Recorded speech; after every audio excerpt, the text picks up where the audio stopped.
Muy buenas, amables televidentes. En el conversatorio de la Fundación Institucionalidad y Justicia del día de hoy cuento con la gratísima presencia de Cintia González.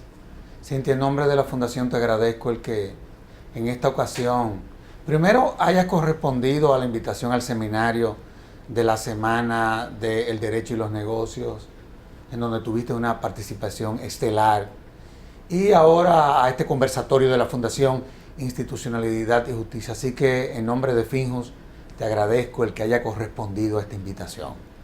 Muchas gracias, de verdad. Me encantó participar. Me ha parecido un evento tremendamente profesional, muy bien organizado y sobre todo ese punto internacional de europeo. Ese toque no lo tienen muchos eventos a nivel latinoamericano. Sí, sí. Así que los felicito, realmente ha sido muy bueno. No, y te felicito, honestamente hablando, por tu participación. Ahora, tenemos que hablar del tema, y fue el tema que tú trataste con una lucidez impresionante. Nunca había visto a una gente en tan poco tiempo hablar con tanta precisión. Fuiste concisa, precisa, pero maciza. Y hablaste sobre el fideicomiso, que no deja de ser o seguir siendo novedoso en nuestro país. ¿De qué es de lo que se trata cuando uno habla de esta figura? Principalmente hablas de un negocio financiero, pero que está basado en la confianza.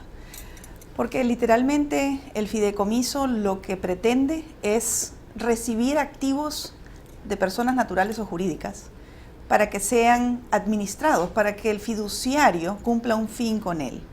Y eso evoca pues un traspaso de propiedad de ese activo. Entonces, cuando tú tienes que traspasarle a alguien la propiedad de tus bienes, claro, para que cumpla un fin, tienes que confiar en esa persona. Entonces, por eso se llama un negocio de confianza. ¿Y cuáles son las garantías, Cintia, por ejemplo? O sea, ¿qué garantiza que tú, teniendo la confianza en una figura, o quienes van a tener la administración de tus bienes, qué es lo que garantiza? O sea, ¿cuáles son cómo funciona el sistema? Honestamente hablando, te lo digo. Bueno, el negocio principalmente fiduciario es a nivel latinoamericano regulado por las superintendencias. Okay. Porque obviamente pues nosotros estamos haciéndonos de unos activos de terceros que hay que manejar bien. Y por supuesto hay que cumplir con una serie de requerimientos, regulaciones. Tienes que constituirte en una empresa que tenga pues diferentes expertices dentro de tu personal, o asesorarte suficientemente para poder atender los requerimientos del cliente. Yo siempre digo que a mí la vida o la forma de ser me llevó a ser abogada, después la vida me llevó a ser banquera, porque estuve a cargo de una oficina de representación en Venezuela, pero la pasión por atender y servir bien al cliente es lo que me llevó a tener esta adoración por el fideicomiso. Porque uno hace lo que el cliente quiere. Claro, claro. Y obviamente lo tienes que hacer bien. Claro, entonces, claro, la estructura y la modalidad como tú armes ese equipo de trabajo profesional para atender y hacer lo que el cliente quiere es la especialización y el prestigio que adquiere una fiduciaria. Vamos a hablar de las modalidades, por ejemplo. ¿Cuáles son los tipos de fideicomiso que la ley contempla o que el uso, digamos así, de la figura ha diseñado? Aquí hay un refrán muy que yo uso mucho en mis exposiciones, y es que el fideicomiso es una figura que está limitada solo por la creatividad y la innovación de los clientes. Por eso te hacía la pregunta. Porque los regulares, digamos, los más comunes es el fideicomiso de garantía, donde uno simplemente se hace de un activo para que se garantice alguna condición dada entre otras partes. El fideicomiso de administración, que es cuando ya hay flujos de dinero, claro, que uno tiene que erogar acorde a unas instrucciones, acorde a un presupuesto o a un cronograma de ejecución.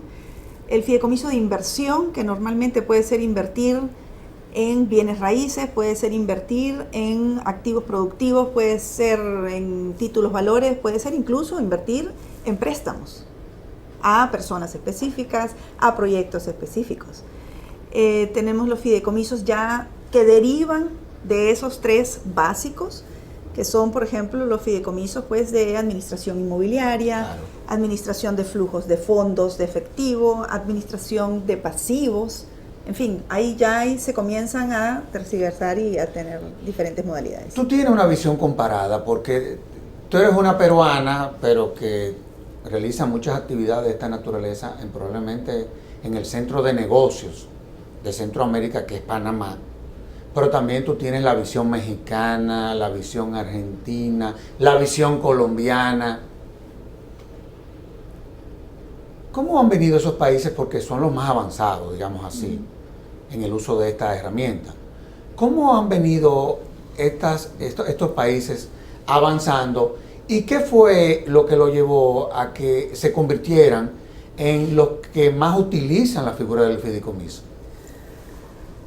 Yo creo que esto también surge un poco por el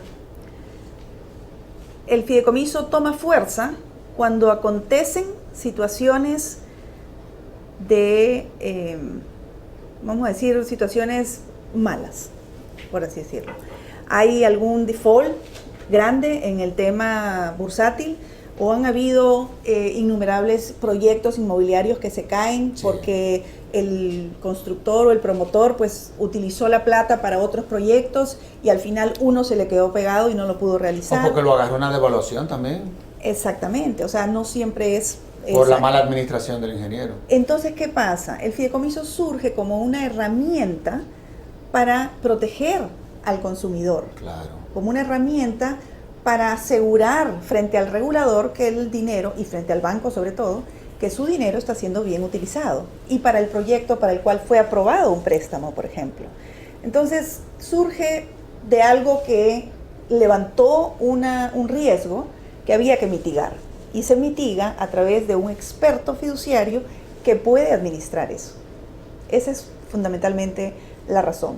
Estos países grandes, donde han habido problemas financieros importantes, han sabido utilizar la herramienta con mucho más sigilo, con mucho más profesionalismo, y además incluso los gobiernos han sabido implementar esta figura dentro de sus leyes. Por ejemplo, Colombia obliga a todos los constructores o promotores a usar la figura de fideicomiso para proyectos inmobiliarios. Oye, qué bien. México no hace ni un solo proyecto de infraestructura pública sin que sea a través de un fideicomiso. Y así, Argentina, ya hay Perú, una cultura. Sí, ya está en la cultura. Ahora. Lo que pasa es que conversando contigo de la respuesta que tú das a mi pregunta, me surgen otras preguntas más. Suponte tú, hablaste de los gobiernos que han diseñado esta herramienta para proteger al consumidor.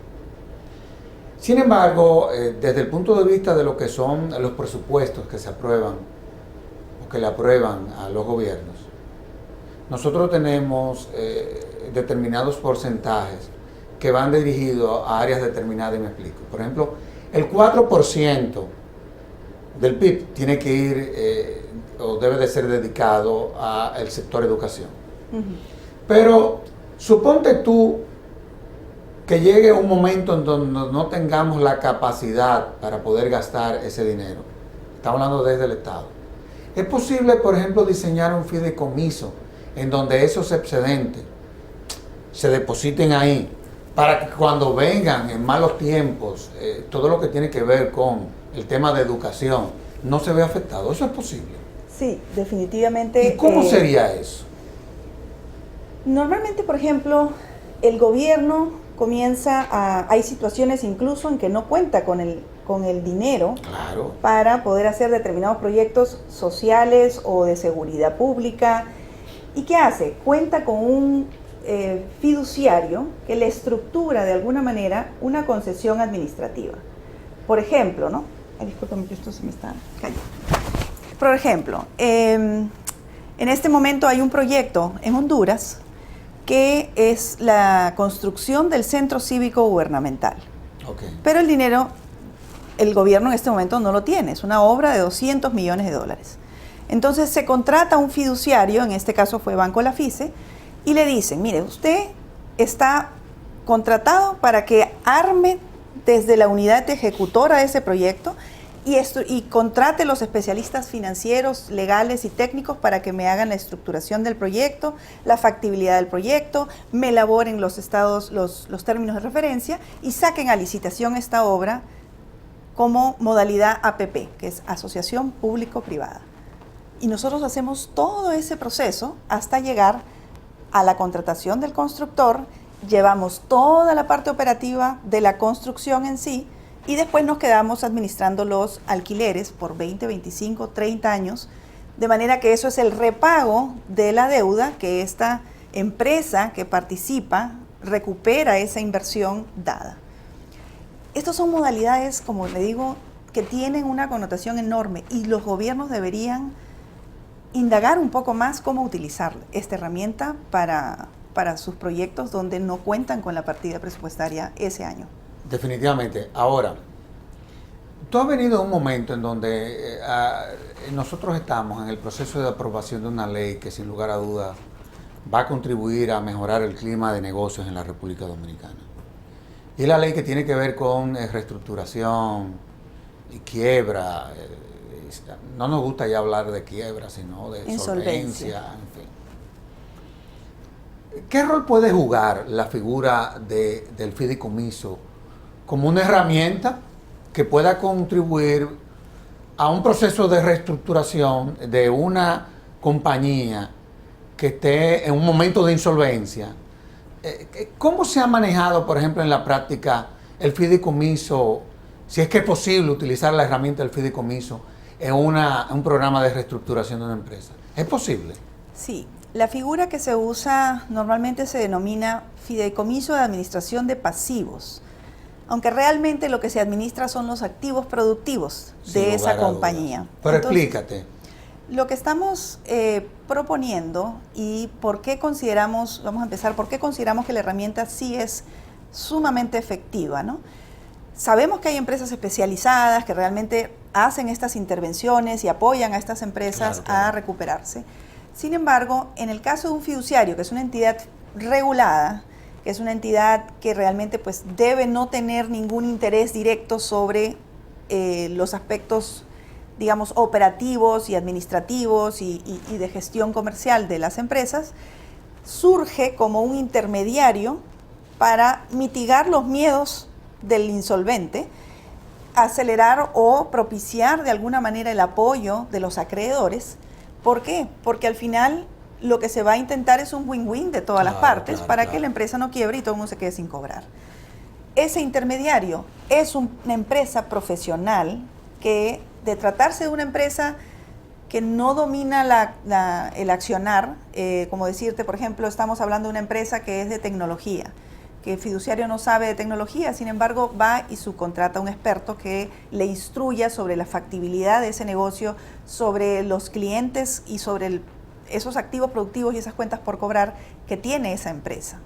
Así que yo creo que sí, es un intermediario muy loable, muy profesional y que puede aminorar, como te digo, los miedos de parte de la insolvencia y por supuesto las acciones legales que eventualmente estaría ese acreedor dispuesto a realizar, pero con pocas probabilidades de cobrar. Tú me hablabas, por ejemplo, hablábamos de Argentina, hablábamos de Colombia, me hablabas de México y de Perú. De Perú no me sorprende nada porque la verdad es que Perú va a una velocidad en todo lo que tiene que ver con no solamente el aspecto institucional, sino como habiendo salido de una dictadura no hace mucho, sí, como Perú, porque ha habido la voluntad, ha dado el salto. Es una cosa impresionante. Pero, por ejemplo, Panamá. ¿Por qué se ha desarrollado tanto el fideicomiso en Panamá? Porque yo lo entiendo en esos países, o sea, en donde son países que me han venido creciendo de una forma impresionante, sobre todo ustedes por todo lo que tiene que ver con el área de la minería, que eso ha sido una revolución. Pero el caso panameño, no hay duda de que es un caso muy particular. Uh-huh. ¿Qué fue lo que pasó en Panamá? Recuerda que Panamá es un centro financiero. El fideicomiso más desarrollado y que realmente ocupa casi el 60% del total del patrimonio fideicometido es fideicomisos de garantía. ¿Por qué? Porque los bancos han aprendido que la manera más rápida de recuperar un bien es a través de un fideicomiso. ¿Y esto por qué? Porque como el fiduciario es dueño del activo, que está dado en garantía de un préstamo, se evita el juicio ejecutivo al momento de tener que hacer una recuperación. Y eso ya acarrea una serie de ahorro para el banco en el caso de que tenga que recuperar un bien. Entonces, el 60% de estos activos son fideicomiso de garantía. El segundo fideicomiso más desarrollado son los que hacen los abogados. ¿Por qué? Porque ellos tienen ese contacto directo con todas las personas naturales o jurídicas que quieren unas estructuras legales para el movimiento de sus flujos de fondos, para conglomerar de repente una holding dentro de un universo de empresas. Por ejemplo, el mismo la FICE consolida todas sus empresas en Panamá porque la ley realmente es propicia para ello. ¿Pero qué hacen? Entonces, hacen fideicomisos de administración patrimonial. Ese es el segundo, bastante importante. Más bien yo creo que Panamá está despertando, todavía le falta, igual que todo Centroamérica. Este es un producto que realmente está ya levantando las aristas de que es incluso necesario para diferentes desarrollos de negocios. Ya estamos hablando de fideicomisos de administración para la apertura de una planta de producción alimenticia. Increíble. Entonces esas cositas, digamos que gracias a la expertise y la llegada incluso de expertos colombianos, porque han comprado importantes instituciones financieras, no solamente en Panamá, sino en todo Centroamérica, estoy seguro que eso se va a desarrollar muy pronto. Ahora lo que tenemos que hacer es correr para competir al mismo nivel. Ahora, yo quiero volver a los tipos de fideicomiso. Te voy a decir por qué. Porque no hay duda de que el fideicomiso puede contribuir a prevenir, o yo diría que hasta enfrentar casos de insolvencia. ¿Cuáles serían los tipos más apropiados como para poder prevenir o enfrentar casos de insolvencia, específicamente? El de administración. ¿Por qué? Porque de alguna manera los bancos solemos dar créditos confiando en que la persona va a utilizar esos créditos acorde a la razón o el evento o el proyecto que dijo que iba a utilizarlo para generar la rentabilidad necesaria que permita el repago no solamente de los intereses, sino del capital al vencimiento. Normalmente esos flujos el banco no domina en qué realmente se utilizan. Ya. Si usaran la herramienta de la administración fiduciaria para la erogación, entonces ese riesgo se minimiza completamente. Por ejemplo, ¿cómo es una fianza de anticipo? Una fianza de anticipo de un proyecto de infraestructura pública. Normalmente esta fianza se da para que con el anticipo que te dan, tú tienes que utilizarlo para lo que dijiste en tu prospecto de proyecto que ibas a utilizarlo. Si tú le das eso a un fiduciario, el fiduciario va a erogar esos dineros exactamente a donde tienen que ir. ¿Qué eliminas? El riesgo de la fianza. Claro, completamente, ¿verdad? Entonces hay que ir viéndole caso por caso. Por eso es que también se dice mucho que el fideicomiso es un traje hecho a la medida. Claro. Porque los fiduciarios tienen esa connotación. Es un negocio netamente contractual, que lo que está escrito en el contrato es lo que se tiene que hacer. Y obviamente se aminora cualquier tipo de riesgos operativos, legales, financieros. Ahora, cuando uno diseña una herramienta, digámoslo así, la que es la del fideicomiso, generalmente, por ejemplo, tú te encuentras, las leyes son hipótesis de trabajo. Ajá. Esa es la realidad, son hipótesis de trabajo. ¿Cuáles son los inconvenientes? Ya, obviamente se habrán tenido que corregir, pero ¿cuáles son los inconvenientes que se le presentan, por ejemplo, a un país que tome la decisión de diseñar como herramienta el fideicomiso para darle solución a los problemas que hemos estado comentando aquí? ¿Cuáles son los problemas que generalmente se presentan como para uno aprender de las experiencias que se han vivido en otros países? Normalmente cuando hay casos de insolvencia, y son el grueso, son empresas familiares. Ahí es el problema. El problema suscita cuando uno o el administrador contratado pues comienza a designar o a poner pautas sobre la salida de dinero que va para la familia. Y hay que, digamos, estar y hacerlos firmar algún tipo de compromiso de que todas esas funciones que se van a delimitar y todos esos pasos que hay que hacer para poder lograr la reestructuración se deben cumplir. El fiduciario de por sí no se puede responsabilizar porque, por ejemplo, ellos al final hacen una venta y no la pasan por la contabilidad. Surgen una serie de riesgos que igual están latentes, ¿verdad? Pero uno tiene que tener la habilidad para que esa administración sea bien exhaustiva, bien controlada. Es increíble, pero no quedan 2 minutos de programa. Tú estuviste aquí, has visto en lo que nosotros estamos más o menos. Se nos presentarán algunos retos, pienso yo. ¿Qué debemos nosotros de tener en cuenta como para que todo lo que ya está iniciado alrededor de esta figura resulte ser... este programa lo que procura es empoderar a la ciudadanía, es un programa educativo. ¿Qué tú nos recomiendas como para que esta herramienta sea todavía más exitosa en su implementación en nuestro país? Mira, yo veo una cantidad de oportunidades para el fideicomiso, para el negocio fiduciario en República Dominicana. Veo que la gente necesita capacitarse un poco más. Definitivamente. ¿Por qué? Porque la herramienta es compleja y de alguna manera puede ser sencilla entenderla en sus gestiones macro, pero realmente a la hora de implementarla no es tan sencilla.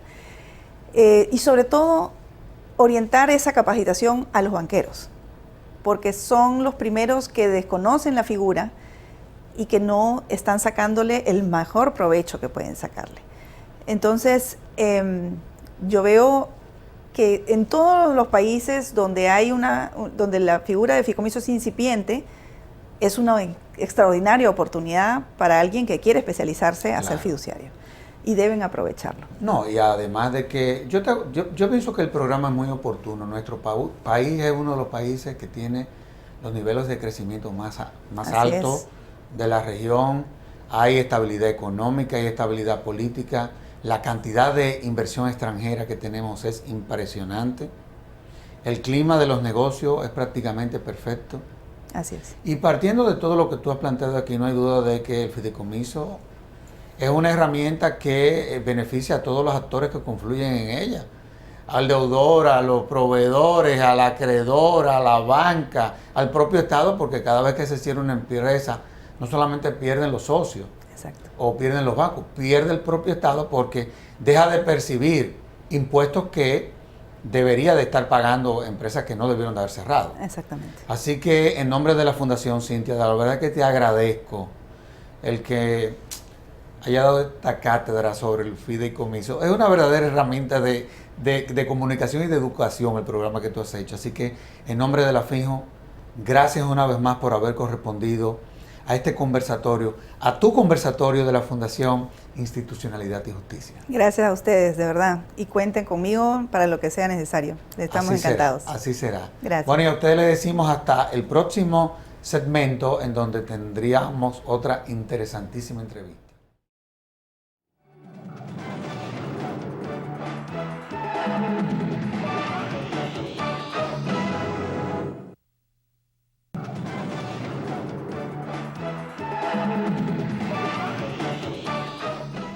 Muy buenas, amables televidentes. En el conversatorio de la Fundación Institucionalidad y Justicia del día de hoy cuento con la gratísima presencia del profesor Cándido Paz Ares.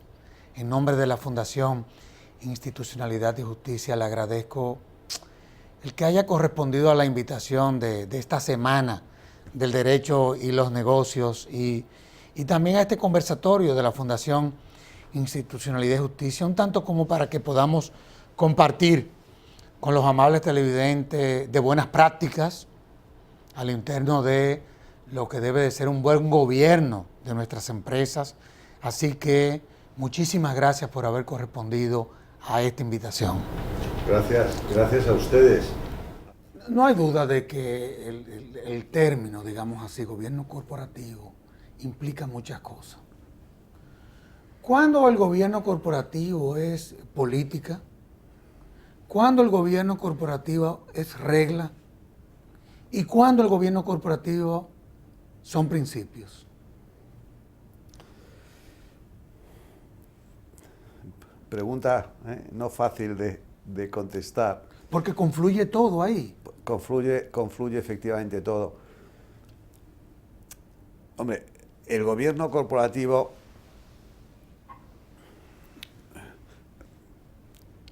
son unos principios que naturalmente a la hora de implementarse necesitan descender al nivel de la regla. Claro. El principio, y esta mañana también Ulrich subrayaba, el profesor Steger subrayaba este aspecto. Si nosotros analizamos el gobierno corporativo vemos que hay unas pautas bastante universales, luego faltaban los matices locales. Pues esas pautas universales, que es la función de supervisora del Consejo. El Consejo de Administración ya no es un órgano de gestión, es un órgano de supervisión. De ahí, por ejemplo, pues que el énfasis en los consejeros independientes, el énfasis en la separación del chairman del primer ejecutivo, el énfasis en la creación de comités o comisiones consultivas en las materias más sensibles, cuentas, nombramientos, retribuciones, auditoría, etc. Un principio universal es también los principios fiduciarios. Un principio universal también es el principio de transparencia, no solo cuantitativa en las cuentas, que eso ya es tradicional, sino también cualitativa en materia de gobierno corporativo. Todos esos principios luego, ¿cómo se traducen en reglas? Bueno, aquí naturalmente ha de contarse con el entorno institucional en el que se desarrollan estos principios, con las tradiciones históricas y jurídicas. Son distintos obviamente en el ámbito anglosajón que en el ámbito continental. Claro. Y yo creo que cómo pueden instrumentarse en reglas. Bueno, pues ahí hay, pues algunas veces son reglas que son emanadas por parte del legislador en el ámbito del derecho de sociedades o en el ámbito de las regulaciones del mercado de valores o del mercado o de las instituciones financieras. Por tanto, hay reglas jurídicas, hay reglas después de cumplimiento, hay reglas estatutarias que se dan las propias empresas atendiendo a las demandas de los inversores en los mercados. Y hay, en fin, reglas establecidas directamente por los reguladores, ordenanzas de la más diversa índole y ralea. No sé si me estoy un poco perdiendo. Excelente la explicación. Pero... sobre todo muy didáctica. Y es necesario porque con los principios no podemos operar directamente. No se puede... bueno, y esto es el problema del derecho. Los principios, si los principios pudieran, nos bastaran para estructurar la convivencia social, bastaría una sola regla, una sola norma, que yo siempre pongo de ejemplo porque una vieja constitución española, la Constitución de Cádiz de 1812, establecía en su artículo primero: los españoles deben ser justos y benéficos. Claro, si los españoles, si esa norma, si ese principio pudiese ser implementado efectivamente, sobraría todo el resto del ordenamiento jurídico. Así es. Porque el derecho está ahí para cuando no somos todos los justos y todos los benéficos que deberíamos ser. Definitivamente. Ahora, profesor, ¿qué incentivo tiene para una empresa tener un buen gobierno corporativo? Y me explico. Nuestros países son institucionalmente muy débiles. Muchas veces los entes regulatorios, muchas veces, no cumplen con su verdadera misión.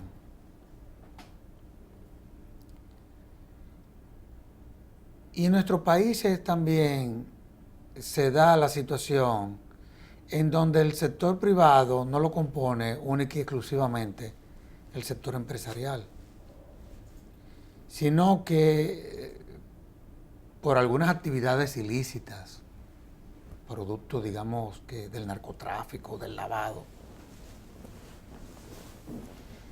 nos encontramos con que muchas veces tenemos más ricos que empresarios. Y eso no deja de tener un impacto negativo en todo lo que tiene que ver con un buen gobierno, con todo lo que tiene que ver con esa visión del gobierno corporativo. ¿Cómo tú evalúas eso? Porque la verdad es que no deja de ser un problema, ¿eh? De que muchas veces vemos un grupo que está sujeto a una serie de reglas, pero vemos que hay otro que es desde el propio Estado que se hacen la vista gorda. Y eso impacta negativamente en las formas de hacer negocio, pienso yo. No, claro, claro. Hombre, hay un... No, el gobierno corporativo siempre sobre el suelo sobre el que se edifica el gobierno corporativo hay siempre un subsuelo. Definitivamente. Y ese subsuelo tiene que ver, naturalmente, con la cultura, con la educación, con el carácter de la gente, porque al final, en definitiva, con la calidad del capital humano. Claro, yo leía un célebre juez americano, decía, bueno, que ha sido muy pionero en estas cosas del derecho y la economía y la interacción entre derecho y economía, decía, bueno, hace falta todo esto, pues muchos requisitos ponía para que pueda funcionar un sistema, digamos, de mercado, un sistema capitalista. Evidentemente el capitalismo necesita un derecho que funcione como una máquina, como decía Max Weber, pero decía, pero además hace falta un sistema elemental de virtudes protestantes. Claro, estaba arrimando el ascua a su sardina, como decimos en España, ¿no? Pero algo quería decir con que, obviamente, cuando hay una tradición muy importante con mucho reproche social, porque claro, si en un país decir la verdad o no decir la verdad, pues no merece un especial reproche social, claro. Y ahí pues nacemos, nos desenvolvemos, nos desarrollamos. Claro, esa cultura en la que vivimos es muy distinta de un país en el que, claro, si a alguien se le cae un papel a la calle, claro, pues todos los vecinos y todo el mundo se lo reprocha, aunque solo sea con la mirada. Entonces, claro, ahí hay un subsuelo, y ese subsuelo naturalmente tarda mucho en solidificarse, en hacerse sólido. Es verdad que aquí las interacciones son múltiples, porque claro, si yo comienzo a establecer reglas de gobierno corporativo, ya no en el subsuelo, que ahí no puedo operar, sino en el suelo, es cierto que con el paso del tiempo puedo ir mejorando ese subsuelo, porque estoy lanzando también mensajes morales, mensajes de integridad, mensajes por parte del legislador, por parte del derecho, que acaban calando y siendo interiorizados por la opinión pública. Qué duda cabe que cuando el derecho, lo hemos visto recientemente en mi país, que fue pionero en Europa en el reconocimiento, por ejemplo, del matrimonio homosexual, que parecía que era muy difícil, que pues después de 10 o de 15 años eso ha calado, y hoy hay un respeto enorme por esos sí, valores. Claro. Si el derecho transmite valores, esos valores acaban cuajando. Claro que se incumplirán, claro, como recordaba esta mañana, pues el derecho es ese género inmensísimo, ingentísimo, establecido o realizado por el género humano para establecer las bases minimísimas, elementalísimas de la decencia. Pues aquí pasa un poquito lo mismo, pero ahí hay que dar tiempo al tiempo. Estas cosas no se improvisan de la noche a la mañana. La confianza, la integridad no se genera de la noche a la mañana. De todos modos, no sé si me he ido muy lejos. Me preguntaba por los incentivos que pueden tener las empresas para sumarse a este carro del gobierno corporativo, para sumarse voluntariamente y comprometerse. Bueno,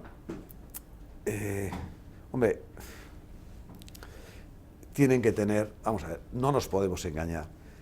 En la humana condición está el que haremos de mejor grado aquello que nos conviene que aquello que nos perjudica. Esto es evidente. Entonces, el gobierno corporativo, ¿cuáles son los incentivos para el gobierno corporativo contractual, por así decirlo? Pues los incentivos es que los empresarios, los accionistas, los managers se convenzan, ganen convicción de que efectivamente es un buen negocio, de que sale a cuenta. Una escritora española del siglo XIX decía: si la honestidad no fuera un cálculo, decía, si la honestidad no fuera un deber, sería un cálculo.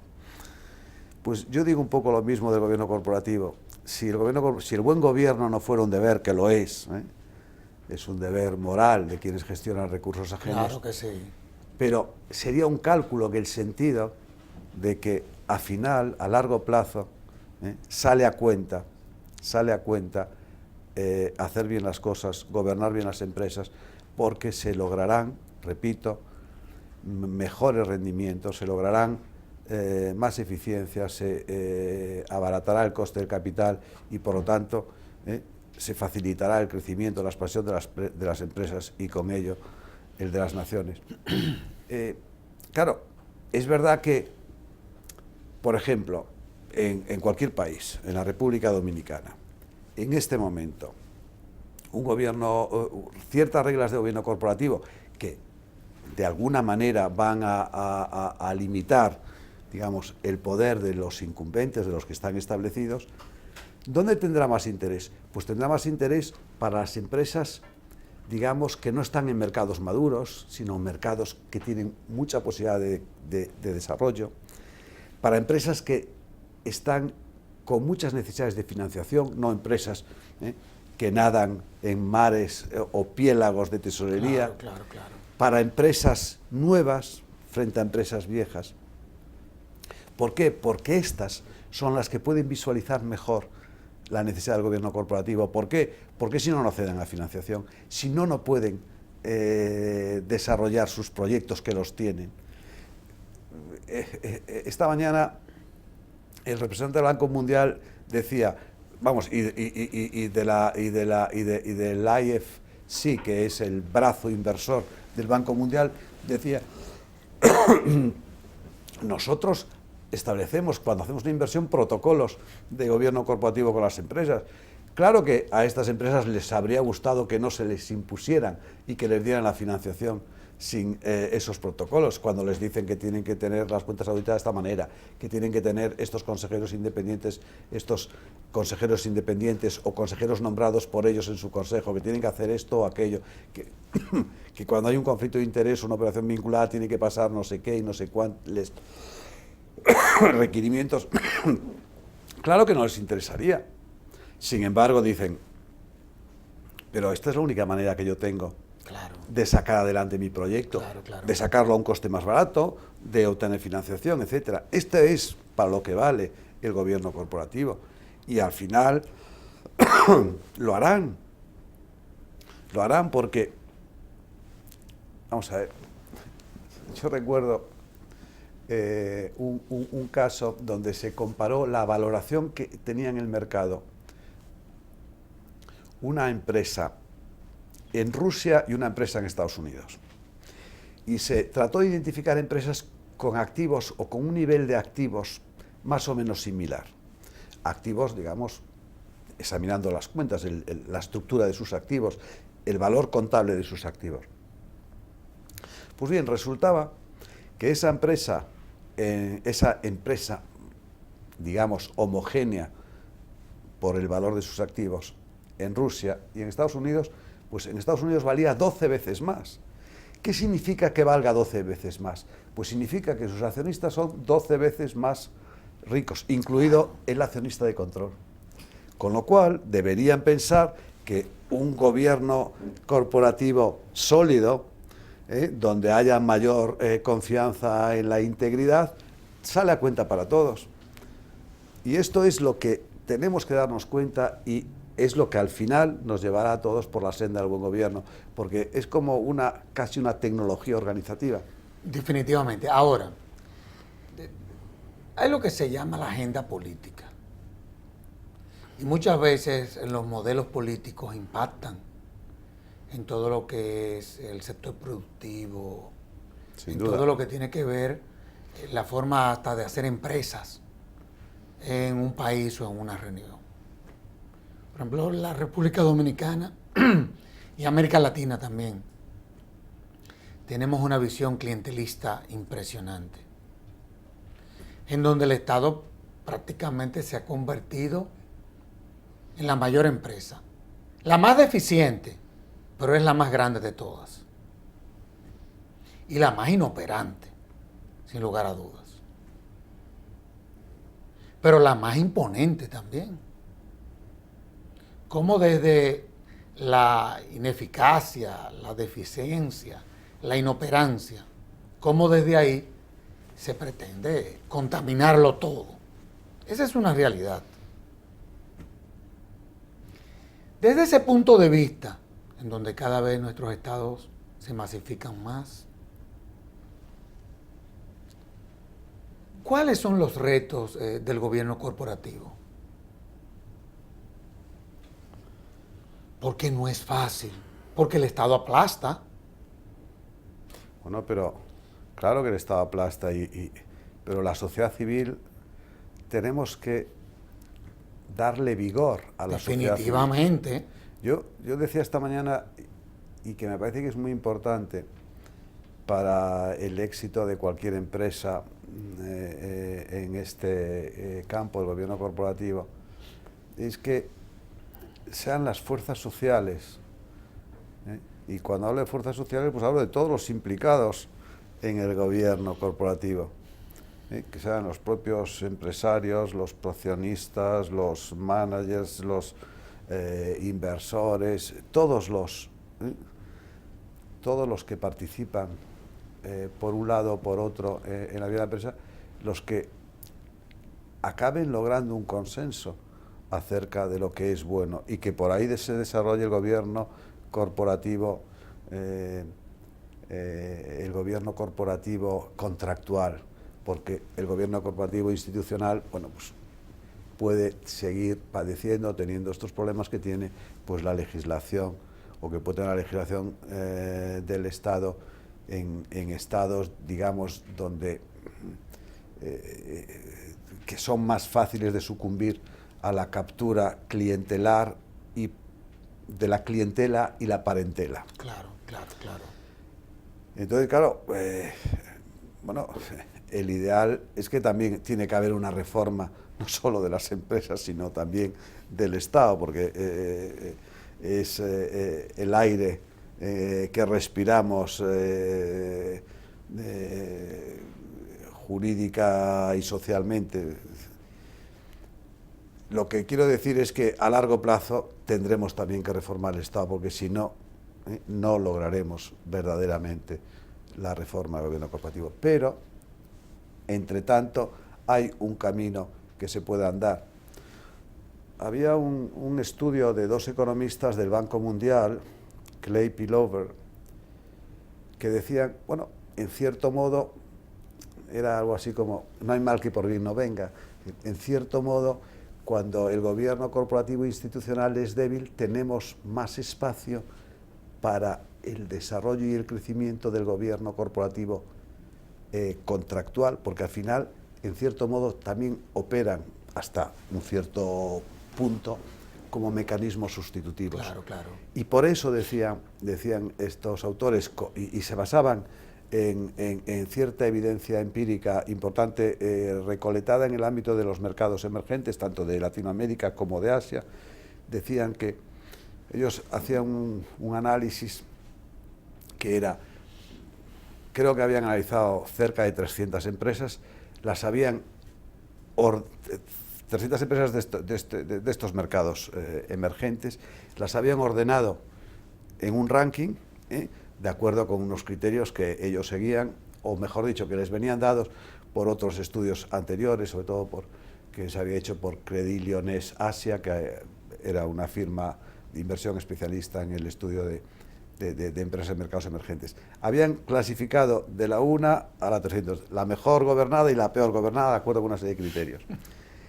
Pues bien, luego cogieron las 25 empresas que estaban mejor gobernadas, las 25 primeras y las 25 últimas. Y dijeron, si hubiésemos invertido $1 o cualquier otra unidad monetaria en una cartera de valores compuesta por las 25 mejores empresas y otro $1 en las 25 peor gobernadas, ¿qué habría pasado en un plazo de 10 años? Pues bien, se estaba emulando un experimento que hizo un célebre profesor de Harvard en Estados Unidos, y efectivamente en Estados Unidos se comprobó que una inversión de $1 en las empresas, en una cartera, en un portfolio de las empresas mejor gobernadas, pues tenía una evolución, al cabo de 10 años tenía un rendimiento interanual del, no sé, 9%, y de las peor gobernadas la tenía del 3%. Por lo tanto, había un diferencial de 6 puntos entre una y otra. Pues bien, en los mercados emergentes, ese diferencial entre el primer cuartil y el último cuartil no era de 1 a 3 como en Estados Unidos, sino de 1 a 20 y tantos. Wow. Es decir, que las empresas mejor gobernadas tenían un valor muchísimo mayor. ¿Por qué? Pues por eso que decía que como el sistema institucional es más débil, permitía a las empresas mejor gobernadas, con compromisos creíbles, lograr mejores rendimientos. Claro, a largo plazo creo que será fundamental, pero yo creo que es algo y es un objetivo y un empeño de todas las sociedades latinoamericanas, el lograr reformar el Estado y establecer pues un Estado de Derecho como Dios manda. Claro, claro. No, y la verdad es que, por ejemplo, yo le hacía la pregunta porque cuando uno ve lo que se dura en una cosa tan simple como la constitución de una empresa, en un país y en otro, como en países constituir una empresa no dura más de 48 horas, como en otro duramos más de 2 semanas, como a la hora, por ejemplo, de solicitar permisos, como en un país, por ejemplo, un permiso de construcción te coge 30 días y como en otro te coge 1 año y pico. Evidentemente de que eso tiene un impacto que no hay duda de que el desaliento muchas veces se impone para todo aquel que quiere emprender una actividad empresarial. Sin embargo, España, en todo lo que ha sido las últimas décadas, ha dado buenos ejemplos en materia de derecho corporativo e inclusive ha abierto excelentísimas cátedras en las más connotadas universidades de ese país. ¿Qué nosotros como país, ya desde el punto de vista de la visión comparada, debemos de aprender de España en materia de gobierno corporativo? Yo sé que usted me va a decir, no, cada país tiene un componente cultural en donde se impone que cada quien diseñe su modelo que le sea más funcional, pero hay una serie de reglas que le son fijas a todos los modelos corporativos en el mundo y que son a partir de ellas en donde todos los modelos de gobierno corporativo han partido. ¿Qué debemos nosotros aprender de España? Hombre, yo no sé si realmente se puede aprender mucho de España. Es verdad que España en los últimos 30 años, desde el año 75, que fue la muerte de Franco, con la transición, hasta ahora, avanzó sustancialmente. Ha tenido un desarrollo sustancial en el ámbito político, en el ámbito jurídico, en el ámbito económico. Y desde luego, específicamente, ha tenido un crecimiento espectacular en su mercado de valores. Hoy la bolsa española, en términos proporcionales, es una de las bolsas más importantes de Europa, en términos, y eso, bueno, a eso ha contribuido, pues, pues una transición que se hizo con consenso y que se hizo bien. Al final, el derecho es la arquitectura oculta del progreso. Y yo, más que oculta, diría incluso, pero hay que hacerla visible, ¿no? Claro. Hacerla visible. Entonces, yo la verdad es que no les puedo, y todo esto, ¿por qué ha sido posible en España? En lo que ha tenido de éxito, porque también ha tenido sus lados sombríos. Pero bueno, creo que... Pero hay buenos ejemplos. Todo sumado, las cosas en términos históricos, de tiempos históricos, creo que estos 30 últimos años o 40 últimos años han sido probablemente de los mejores años sin lugar a dudas, en la historia universal de España. ¿Qué ha pasado? Pues no puedo decir. Creo que una dimensión muy importante de todo esto ha sido, por ejemplo, una tasa de escolarización muy elevada, mucha inversión en educación. Me consta. Y esto a largo plazo comienza a surtir sus a dar efectos, frutos. A dar frutos. El subsuelo al que me refería antes era parecido, es parecido. Compartimos tradición, religión, lengua y cultura. Y por lo tanto, si España ha sido capaz de tener este progreso relativamente rápido en unos pocos años, cualquier país, digamos, que haya partido de presupuestos o de premisas similares, podría hacerlo. Yo no sé quién echa los dados de la historia. No podría dar recetas. Creo que, sin embargo, si tuviera que pensar algo, que haya un compromiso de las fuerzas sociales, que haya consensos importantes sobre las cosas verdaderamente importantes, y que alguna vez, digamos, los políticos tengan miras más altas de las que normalmente tienen. Hubo un momento en España en el que milagrosamente y se hicieron buenos pactos. No, y evidentemente de que yo creo que una de las grandes lecciones de este programa, que ha sido sumamente fecundo, lo felicito sobre todo por la profundidad con que ha tratado un tema que no deja de ser sensible, pero con mucha objetividad.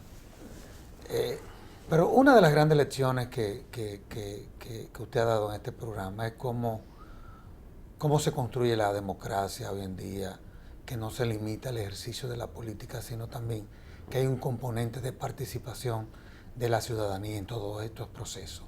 El tiempo se agotó, es increíble. Tenemos una hora conversando.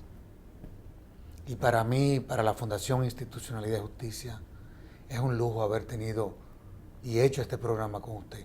Ha dado usted una verdadera cátedra sobre gobierno corporativo, así que en nombre del país, en nombre de la FINJO, le agradezco el que haya correspondido a la invitación de este conversatorio de la Fundación Institucionalidad y Justicia. Así que muchísimas gracias.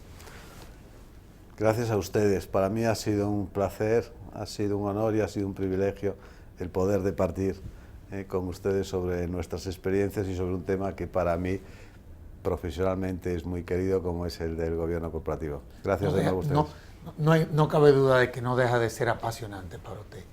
Y a ustedes, amables televidentes, les decimos hasta la próxima, en donde estaremos en un nuevo conversatorio de la Fundación Institucionalidad y Justicia. Hasta entonces.